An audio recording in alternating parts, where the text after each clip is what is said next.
Nabavka cjelokupne opreme za službu zaštite i spašavanja u 2020. godini planirane sredstvima iz lokalnog budžeta je završena, što će omogućiti vrijednim barskim vatrogascima efikasnije i bezbjednije djelovanje u svim opasnim situacijama. Nakon toga raspisao se tender i na tenderu smo odabrali opremu i dobili, koja se sprovela u dvije faze. Prva faza je bila u nabavci razvalnog baterijskog alata, a druga faza je bila isporuka zaštitne opreme za prilaz vatri.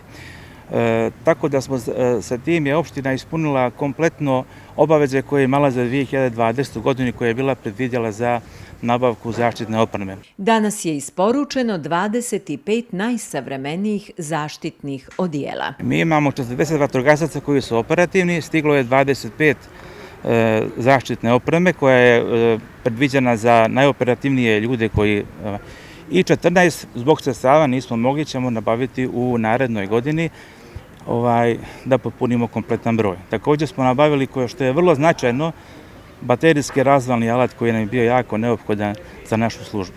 Imali smo hidraulični sa kojim se ne može svuda prići i na svakom mjestu i koji je star 40 godina bio. A mi smo sada dobili novi baterijski najsavremeniji alat koji mnogo znači za našu službu. Milan Đurišić iz firme Vatra oprema iz Podgorice, koja je bila isporučilac, navodi da se radi o najkvalitetnijoj opremi koja se mogla naći na evropskom tržištu. To se radi od najboljim odjelima evropskih proizvođača, te eksport iz Austrije.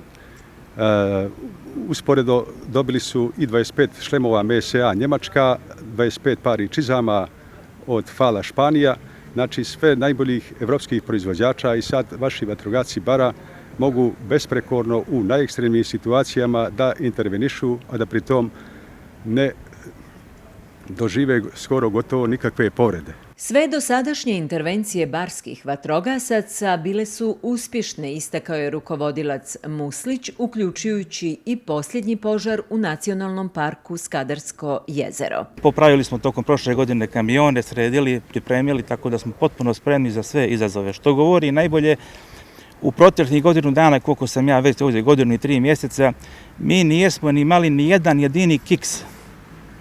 Na sve smo zadatke odgovorili kako treba, na vrijeme, bez posljedica velikih materijalnih šteta, bez ugrožavanja ljudskih života, tako da moramo biti zadovoljni po tom pitanju. Nedavni požar u Nacionalnom parku Skadarsko jezero služba zaštite Bar lokalizovala je uz pomoć aviohelikopterske jedinice MUP-a i pripadnika službe Nacionalnog parka, jer je gorjela trska u močvari, te kamioni barskih vatrogasaca nisu mogli prići vatri.